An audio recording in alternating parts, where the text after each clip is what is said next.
नमस्कार मंडळी. तर आधीच्या व्हिडिओमध्ये आपण बघितलं की काळाचे 3 प्रकार पडतात. टेन्सचे 3 टाइप्स आहेत आणि त्याचे सब टाइप्स आहेत. म्हणजे प्रत्येक टेन्सचे 4 सब टाइप्स आहेत. आणि हेही मी तुम्हाला सांगितलं टीचिंग लर्निंग प्रोसेस तेव्हाच इफेक्टिव्ह होते जेव्हा लर्नरचे सर्व डाउट्स क्लिअर होत असतात. आणि आपण तेच करणार आहोत. 100% तुमचे सर्व डाउट्स क्लिअर होतील. त्यामुळे व्हिडिओ शेवटपर्यंत बघा.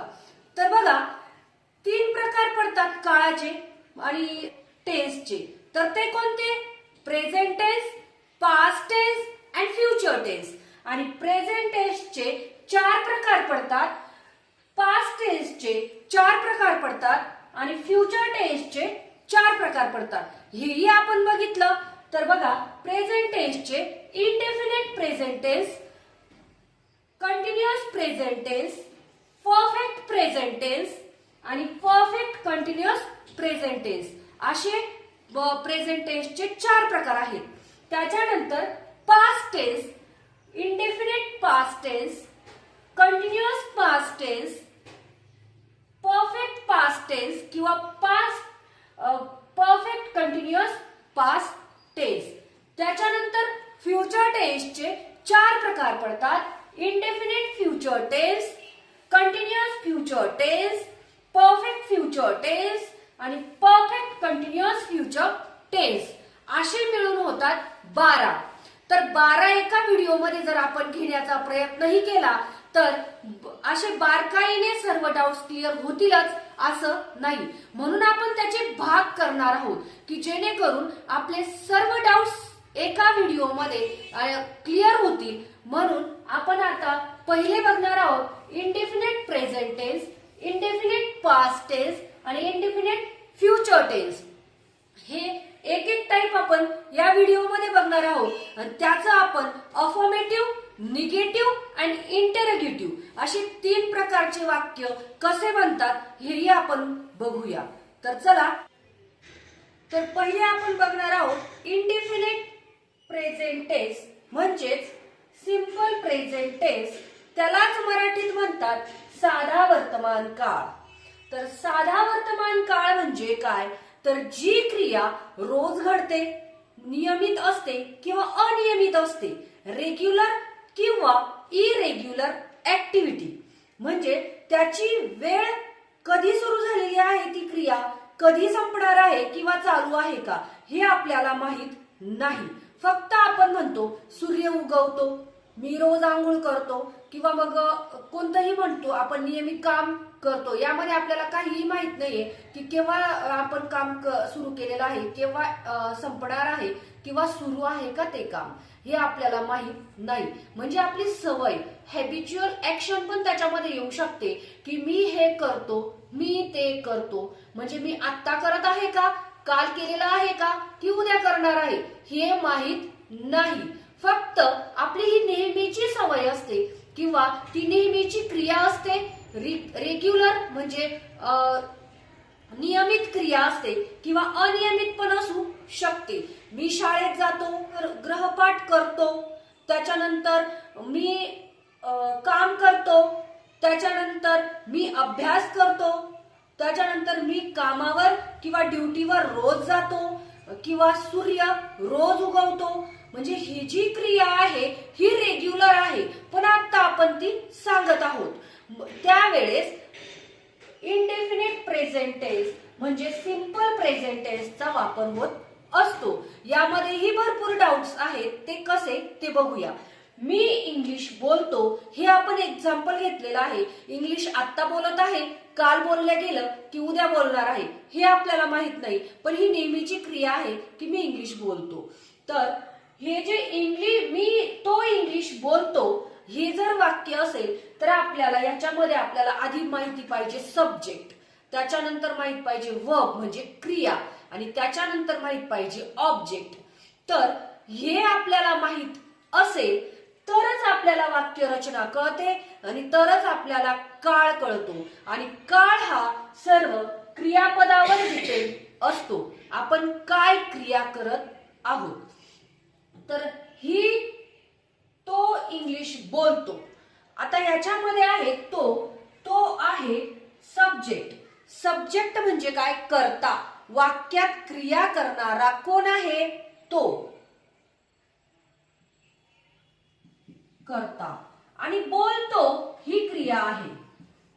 क्रिया यालाच आपण वर्ब म्हणत असतो, यालाच आपण सब्जेक्ट म्हणत असतो आणि हा ऑब्जेक्ट आहे, नाही का? म्हणजेच कर्तावर डिपेंड असतो वर्ब म्हणजेच क्रियापद. कारण कर्तानुसार क्रियापद आपल्याला प्रेझेंट टेन्स मध्ये कसं बदलतं ते आपण बघणार आहोत. त्याच्यातही कन्फ्युजन आहे. तर बघा, तो इंग्लिश बोलतो, वाक्याचा कर्ता आहे तो म्हणजेच ही. त्याच्यानंतर स्पीक आहे, ही स्पीक. आता इथे एस लावायचा आहे आपल्याला.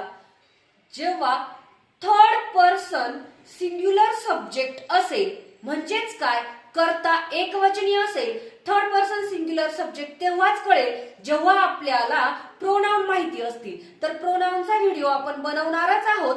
त्याआधी सांगते की जेव्हा कर्ता एकवचनी असतो म्हणजे ही, शी, इट आणि त्याच्याबरोबर नाउन असेल किंवा नाम असेल, एखाद्या व्यक्ती, वस्तू, प्राणीचं एकच नाम असेल, तेव्हा आपण क्रियापदाला एस किंवा ईएस लावत असतो. तर he speaks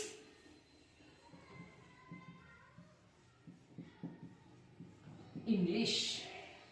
he speaks English. तो इंग्लिश बोलतो. क्रिया करतोय तो स्पीक्सची. आणि आपण आधी पण शिकलो आहोत की ही इज अ बॉय.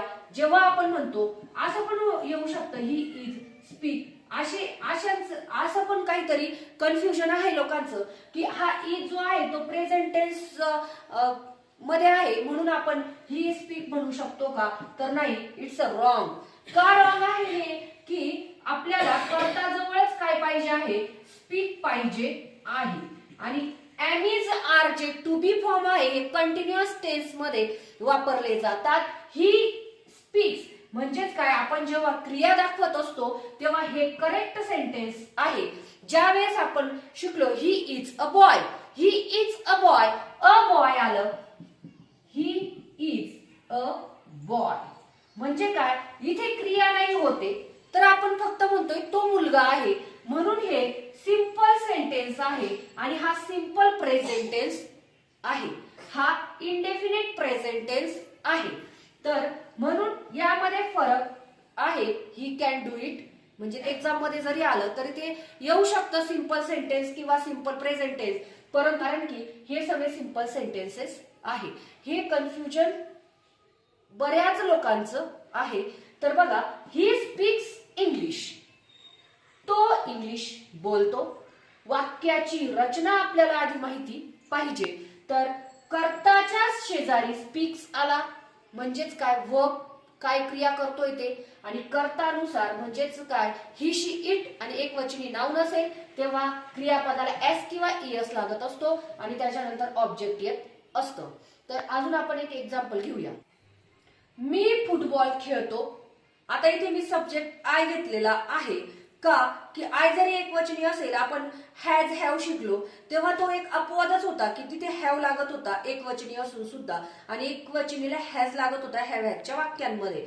तर इथे सुद्धा तोच अपवाद आहे की आय जेव्हा असेल तेव्हा एस किंवा ईएस लागत नाही. म्हणून मी हा सब्जेक्ट घेतलेला आहे. आय वाक्याचा कर्ता आहे आय. खेळणारा जो आहे, खेळण्याची क्रिया जो करणारा आहे तो आय. I pledge. प्लेज नाही तर प्ले. एस किंवा ईएस इथे लागणार नाही. I play football. आता हे म्हणजेच हा कर्ता नंतर प्ले. इथे जर ही, शी, इट असतं किंवा एखादं नाउन असतं, एखाद्या व्यक्ती, वस्तू, प्राणी यांचं नाव असतं तर आपल्याला एस किंवा ईएस लावावा लागला असता. पण अनेक वचनी कर्ता असेल, वी असेल, दे असेल, दोन नाउन असतील, राम अँड श्याम, त्यावेळेस आपल्याला प्लेचा प्लेस राहू द्यायचा असतो. तर याचं स्ट्रक्चर आपण बघणार आहोत काय? तर हे आपण माझ्या मते डू डजच्या वाक्यांमध्ये त्या व्हिडिओमध्ये बघितलेलंच आहे तर बघा, एक नंबरला असतो सब्जेक्ट म्हणजे वाक्याचा कर्ता, सब्जेक्ट प्लस V1. आता V1 आहे म्हणजे क्रियापदाचं मूळ रूप आणि फर्स्ट फॉर्म मध्ये वर्ब. तर आपण क्रियापदाचं मूळ रूप घेणार आहोत, पण V5 सुद्धा म्हणजेच काय, V5 कशाला म्हणतात, तर या जे कर्तानुसार आपण S किंवा ES लावतो त्याला V5 म्हणतात. म्हणून मी सांगते की V1 आणि V5 याला म्हणतात. त्याच्यानंतर ऑब्जेक्ट प्लस ऑब्जेक्ट. आता simple present tense, indefinite present tense मध्ये निगेटिव्ह वाक्य कसे बनवायचे ते आपण बघणार आहोत. तर तो इंग्लिश बोलत नाही, तो इंग्लिश बोलतो, हे अफर्मेटिव्ह आपण बघितलं. आता निगेटिव्ह आहे, तो इंग्लिश बोलत नाही. वाक्याचा कर्त्यावरच इथे पण डिपेंड आहे आणि डू नॉट किंवा डज नॉट आपण वापरत असतो. हे आपल्या डू आणि डजच्या व्हिडिओमध्ये झालेलंच आहे. तर बघितलेला नसेल तर तो व्हिडिओ बघायचा आहे. तर तो इंग्लिश बोलतो, वाक्याचा कर्ता आहे तो म्हणजेच ही. आता बोलत नाही निगेटिव्ह वाक्य आहे म्हणजे आपल्याला थर्ड पर्सन सिंग्युलर सब्जेक्ट असेल म्हणजे वाक्याचा कर्ता सिंग्युलर असेल, एकवचनी असेल, तेव्हा आपल्याला डज नॉट वापरावा लागतो. आणि जेव्हा प्लुरल फॉर्म मध्ये असेल, अनेकवचनी असेल, तेव्हा डू नॉट वापरावा लागतो निगेटिव्ह वाक्य करत असताना. इथे येणार आहे डज नॉट.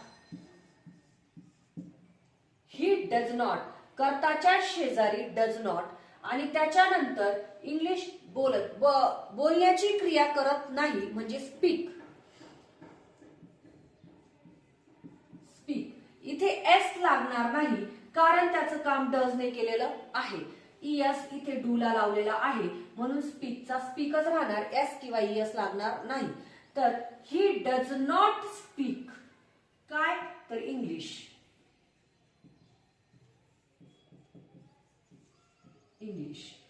मी फुटबॉल खेळत नाही. वाक्याचा कर्ता आहे मी, आय. आता हा आय एकवचनी आहे, तोच एक अपवाद आहे की इथे डू वापरला जातो एकवचनी असून सुद्धा, म्हणजे डू नॉट किंवा डोंट येणार आहे. आणि डज नॉट असेल तर त्याचं कॉन्ट्रॅक्शन येतं डझंट. तर ही do not, sorry I do not किंवा डोंट, आय डोंट किंवा डू नॉट प्ले फुटबॉल.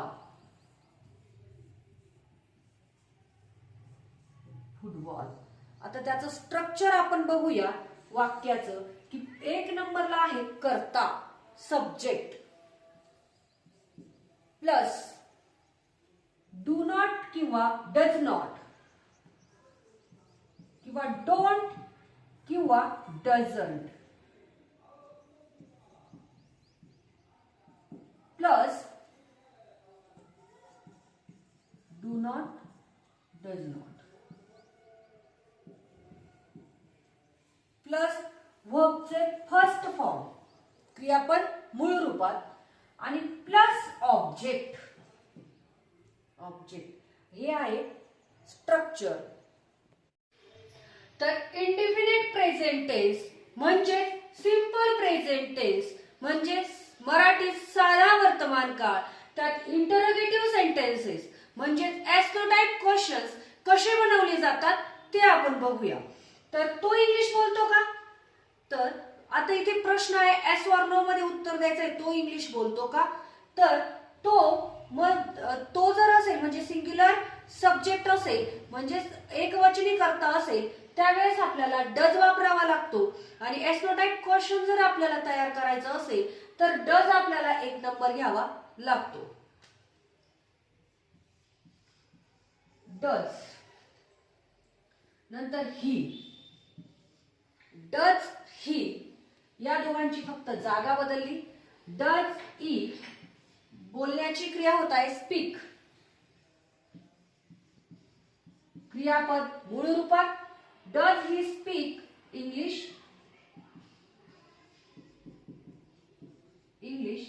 प्रश्नार्थक चिन्ह. Does he speak English? Does ने ईएसचं काम केलेलं आहे. डू ला ईएस लागलेला आहे म्हणजेच कर्तानुसार डज आलेला आहे म्हणून स्पीकला एस किंवा ईएस लागला नाही. आणि प्रश्न तयार झाला, तो इंग्लिश बोलतो का? तर एस, जर आपल्याला उत्तर लिहायचं असेल S he speaks English,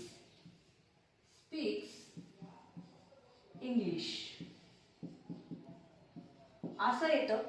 S he speaks English. इथं एस लावला आपण का की इथे डज आलेला नाही. मग नो असेल, no he does not speak English किंवा डझंट स्पीक इंग्लिश. म्हणजे yes he speak English, no he doesn't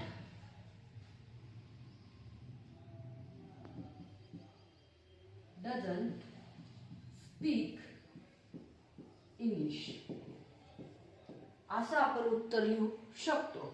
he doesn't speak English. मी फुटबॉल खेळतो का? इथे एक नंबरला येणार आहे डू, कर्तानुसार. Do I play football? Question mark. एक नंबरला डू, 2 नंबरला वाक्याचा कर्ता. या दोघांची फक्त जागा चेंज झाली. त्याच्यानंतर मेन वर्ब आणि त्याच्यानंतर ऑब्जेक्ट आणि question mark.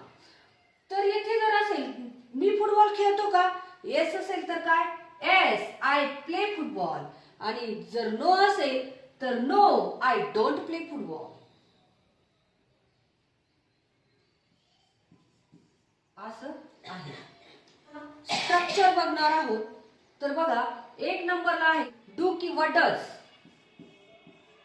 Do does plus subject plus वर्बचा फर्स्ट फॉर्म आणि त्याच्यानंतर प्लस ऑब्जेक्ट आणि क्वेश्चन मार्क द्यायला विसरायचं नाही. Plus question mark. आता आपण बघणार आहोत इंडिफिनिट पास्ट टेन्स म्हणजे सिंपल पास्ट टेन्स म्हणजे साधा भूतकाळ, की जी क्रिया होऊन गेलेली आहे, जी घटना घडलेली आहे, जे काम आपण केलेलं आहे किंवा केलेलं नाही. म्हणजेच काय, तर मी गावाला गेलो, मी अभ्यास केला, पास्ट मध्ये होऊन गेलेली आहे ती क्रिया. त्याच्यानंतर मी इंग्लिश बोललो, तो इंग्लिश बोलला, ती क्रिया होऊन गेलेली आहे. तर अफर्मेटिव्ह सेंटेन्सेस आपण बघणार आहोत आधी, की पास्ट टेन्सचे अफर्मेटिव्ह सेंटेन्सेस. तर बघा, तो इंग्लिश बोलला, पास्ट मध्ये तो बोलला.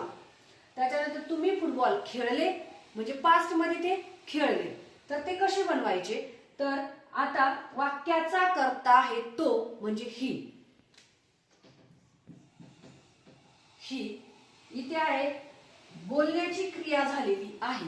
क्रियापदाचं दुसरं रूप म्हणजे क्रियापद पास्ट फॉर्म मध्ये. कसं, तर ही स्पोक. स्पीकचा पास्ट होतो स्पोक. ही स्पोक इंग्लिश. म्हणजे कर्तानंतर क्रियापदाचं दुसरं रूप म्हणजेच क्रियापद पास्ट फॉर्म मध्ये आणि त्याच्यानंतर ऑब्जेक्ट. हे आहे affirmative sentence of past tense. तर तुम्ही फुटबॉल खेळले तर कर्ता आहे तुम्ही, यू.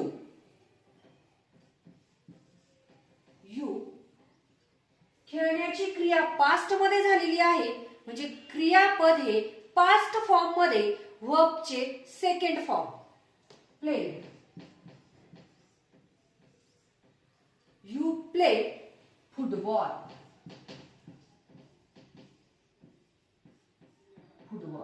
आता इथे प्रेझेंट टेन्स सारखं इथे कर्तानुसार क्रियापद बदलत नाही. फक्त कर्ता कोणताही असो, फक्त काय होतं तर वर्बचे सेकंड फॉर्म होत असते. म्हणजेच क्रियापद पास्ट फॉर्म मध्ये लिहायचं असतं, बाकी काही नाही. तर स्ट्रक्चर बघूया. सब्जेक्ट एक नंबरला प्लस V2 वर्बचे सेकंड फॉर्म. त्याच्यानंतर प्लस ऑब्जेक्ट. हे वाक्य आहेत affirmative sentences of past tense. Indefinite past tense मध्ये ती क्रिया झालेली नाही किंवा ती घटना घडलेली नाही. जेव्हा आपण निगेटिव्ह वाक्य बनवतो तेव्हा कसे बनवतो ते आपण बघूया. तर तो इंग्लिश बोलला नाही, तर हा भूतकाळामध्ये हे वाक्य आहे, तो बोलण्याची क्रिया त्याने भूतकाळात केलेली नाही, म्हणून वाक्याचा कर्ता आहे तो. आणि इथे डीड वापरला जातो कारण पास्ट टेन्स मध्ये डू डचच्या ऐवजी डीड वापरला जातो. डू डचचा पास्ट डीड वापरला जातो. तर तो, ही बोलला नाही, पास्ट टेन्स मध्ये ती क्रिया झालेली नाही म्हणजेच did not. Did not. Do डचचा पास्ट डिड आणि नॉट. डिडंटही लिहू शकतो. He did not speak. आता इथे वर्बचे फर्स्ट फॉर्म लिहायचा आहे, क्रियापद मूळ रूपात लिहायचं आहे कारण डीडने इथे डू डचचा डीड हा पास्ट आहे म्हणजे डीडने इथे पास्ट टेन्सचं काम केलेलं आहे, म्हणून ही did not speak English. Speak English. तुम्ही फुटबॉल खेळले नाही, क्रिया भूतकाळात झालेली नाही. निगेटिव्ह सेंटेन्स आहे तुम्ही म्हणजेच यू. You didn't. डिडंट. इथेही डिड नॉट वापरू शकतो किंवा डिडंट वापरू शकतो आणि इथे कर्तानुसार काही चेंज होत नाही. पास्ट टेन्स मध्ये कर्तावर कर्तानुसार वर्ब मध्ये काही चेंज होत नसतो. You didn't play. प्ले हा मूळ रूपामध्ये फर्स्ट फॉर्म मध्ये कारण डीडने ते काम केलेलं आहे भूतकाळाचं म्हणजेच you didn't play football. Football. तर त्याचा आपण आता स्ट्रक्चर बघणार आहोत. 1 नंबरला आहे सब्जेक्ट, 2 नंबरला आहे डिडंट किंवा डिड नॉट आणि त्याच्यानंतर वर्बचे फर्स्ट फॉर्म आणि त्याच्यानंतर ऑब्जेक्ट. इंडेफिनिट पास्ट टेन्स म्हणजे सिंपल पास्ट टेन्स, त्यालाच मराठीत म्हणतात साधा भूतकाळ. यामध्ये इंटरोगेटिव्ह सेंटेन्सेस म्हणजेच प्रश्न कसे तयार करायचे, येस नो टाइप क्वेश्चन कसे तयार होतात ते आपण बघूया. तर तो इंग्लिश बोलला नाही का, ती पास्ट मध्ये क्रिया झालेली नाही का हे आपण विचारत आहोत. तर तो इंग्लिश बोलला नाही का, वाक्याचा कर्ता आहे तो, तरी पण आपल्याला डीड 1 नंबरला घ्यायचा आहे.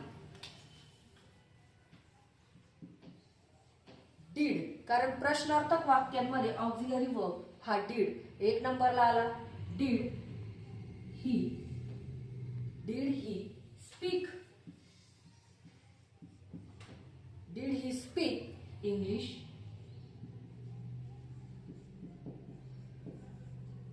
Question mark. या दोघांची जागा बदलली, फक्त डीड 1 नंबरला, कर्ता 2 नंबरला, क्रियापदाचं मूळ रूप आणि मेन वर्ब आहे हा, त्याच्यानंतर ऑब्जेक्ट. तुम्ही फुटबॉल खेळले नाही का, तर वाक्याचा कर्ता आहे तुम्ही, परंतु प्रश्न तयार झालेला आहे म्हणून डीड 1 नंबरला. Did you. Did you main verb आहे खेळले म्हणजेच क्रिया काय झालेली आहे खेळण्याची किंवा खेळले का हे आपण विचारत आहोत. Play. Did you play football.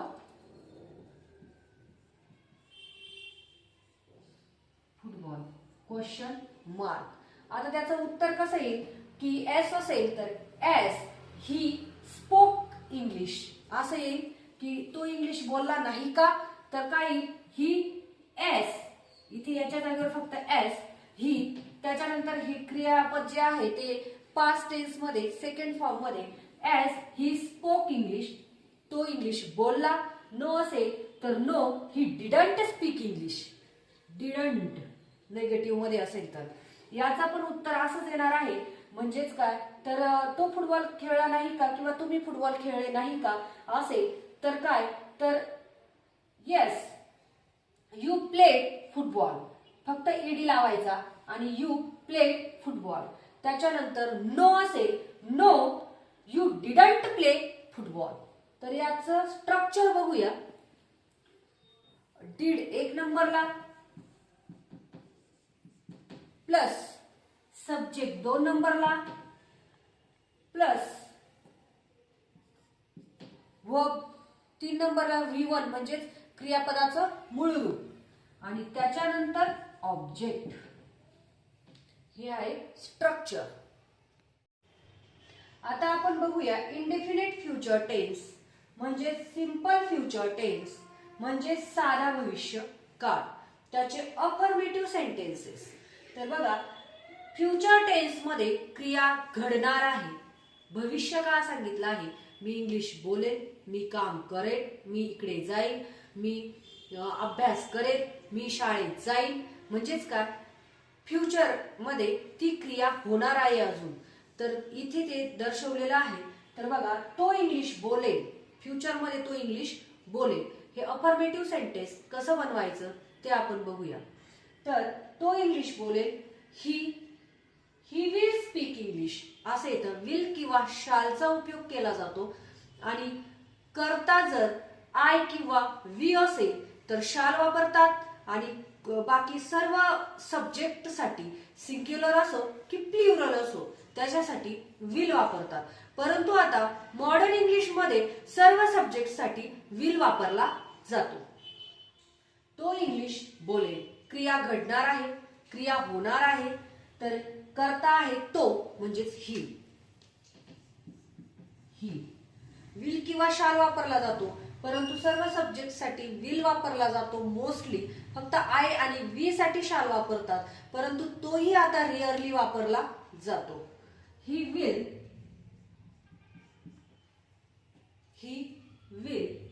Speak. ही नंतर येतो विल. त्याच्यानंतर जे क्रियापद आहे ते मूळ रूपात फर्स्ट फॉर्म ऑफ वर्ब. तर ही विल स्पीक इंग्लिश.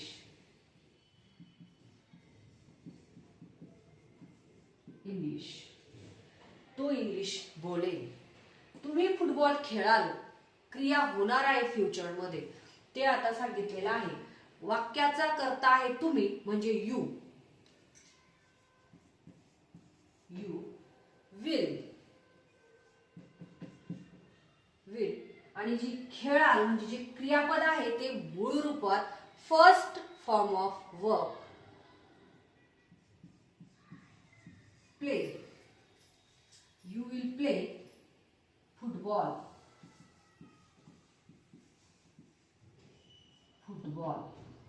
तर त्याचं स्ट्रक्चर आपण बघूया. 1 नंबरला आहे सब्जेक्ट प्लस विल किंवा शाल. शाल फक्त आय आणि वी साठी आणि बाकी साठी विल आणि मोस्टली सगळ्याच सब्जेक्ट साठी विल प्लस वी चा फर्स्ट फॉर्म म्हणजेच काय वर्बचा फर्स्ट फॉर्म क्रियापदाचं मूळ रूप आणि प्लस ऑब्जेक्ट. हे आहे स्ट्रक्चर. इंडेफिनिट फ्युचर टेन्स म्हणजे सिंपल फ्युचर टेन्स म्हणजे साधा भविष्यकाळ. यामध्ये निगेटिव्ह सेंटेन्सेस कसे करायचे ते आपण बघूया. तर तो इंग्लिश बोलणार नाही. भविष्यात ती क्रिया होणार नाही. निगेटिव्ह आहे तर ते कसं करायचं तर बघा वाक्याचा कर्ता म्हणजे सब्जेक्ट आहे तो म्हणजेच ही. Will not.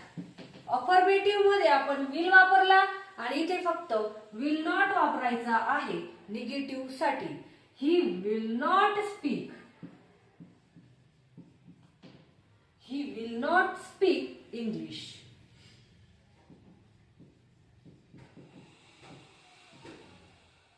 He will not speak English, तो जी क्रिया आहे इंग्लिश बोलण्याची तो करणार नाही भविष्यात.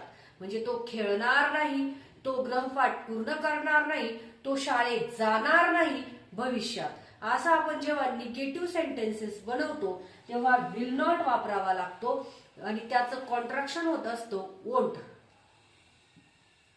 WONT, won't. आणि शॅल नॉटचं होत असतं शॅन, असंही लिहिलं जातं. He will not speak English, तुम्ही फुटबॉल खेळणार नाही भविष्यात, तुम्ही फुटबॉल खेळणार नाही. तर वाक्याचा कर्ता आहे यू. यू विल नॉट किंवा ओन, यू ओन प्ले, नंतर main verb play football, football. वाक्याचा कर्ता, नंतर विल नॉट किंवा त्याचं कॉन्ट्रॅक्शन जे असेल ते वोंट, शॅल, आणि नंतर प्ले, नंतर फुटबॉल. म्हणजे जे मेन वर्ब आहे ते. त्याचं आपण आता स्ट्रक्चर बघूया. 1 नंबरला वाक्याचा कर्ता सब्जेक्ट प्लस विल नॉट किंवा shall not. Subject will not किंवा शॅल नॉट प्लस V1 म्हणजे क्रियापदाचं मूळ रूप आणि प्लस ऑब्जेक्ट. आणि याचं कॉन्ट्रॅक्शन आहे, आपण जिथे आलं तिथे कन्फ्यूज नको व्हायला किंवा लिहू शकतो ओन, शॅल, विल नॉटच्या ठिकाणी वोंट, शॅल नॉटच्या ठिकाणी शॅल. त्याचा आता इंटरोगेटिव्ह कसे बनवायचे ते आपण बघूया. फ्युचर टेन्स मध्ये इंटरोगेटिव्ह सेंटेन्सेस म्हणजेच काय तर प्रश्न, एस नो टाइप क्वेश्चन कसे तयार करायचे किंवा कसे बोलायचे ते आपण बघूया. तर बघा, आपण अफर्मेटिव्ह मध्ये काय बघितलं की ही विल स्पीक इंग्लिश म्हणजेच काय तर तो इंग्लिश बोलेल. आणि तो इंग्लिश बोलेल का हा प्रश्न तयार केला आपण. फ्युचर मध्ये तो बोलेल का, तर आपल्याला फक्त सब्जेक्टच्या ठिकाणी विल घ्यायचा आहे आणि सब्जेक्ट फक्त 2 नंबरला घ्यायचा आहे आणि लगेच क्वेश्चन तयार होत असतो. तर बघा, तो इंग्लिश बोलेल का. आता विल 1 नंबरला विल ही स्पीक इंग्लिश. आपण भविष्य काळात क्रिया होणार आहे का ते विचारलेले आहे. विल ही स्पीक इंग्लिश, तो इंग्लिश बोलेल का. त्याच्यानंतर तुम्ही फुटबॉल खेळाल का भविष्यामध्ये हा प्रश्न आपण केलेला आहे. तर त्याचा फक्त आता विल आधी येणार आहे. विल यू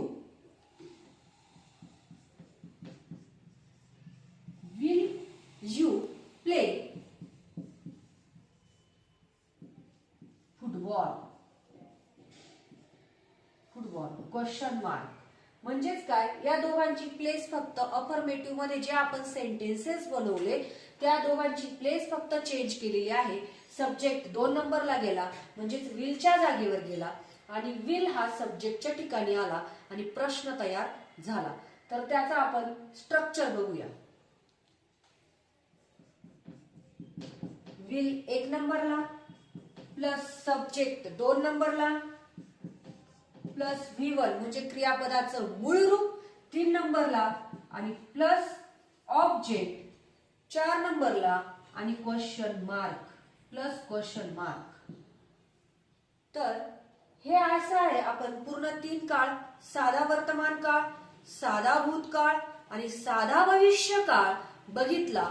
बोलायचे इंटरोगेटिव्ह वाक्य कसे बोलायचे किंवा कसे लिहायचे, अफर्मेटिव्ह कसे बोलायचे किंवा कसे लिहायचे आणि त्याच्यानंतर निगेटिव्ह वाक्य कसे लिहायचे किंवा कसे बोलायचे. तर हे सर्व तुम्हाला डिटेलमध्ये पूर्ण डाऊट्स क्लिअर करण्याचा आपण प्रयत्न केला आणि 100% तुमचे डाऊट्स क्लिअर झालेच असतील. तर व्हिडिओ आवडला असेल तर तुम्ही व्हिडिओला लाईक करा, शेअर करा आणि चॅनलला सबस्क्राईब करा.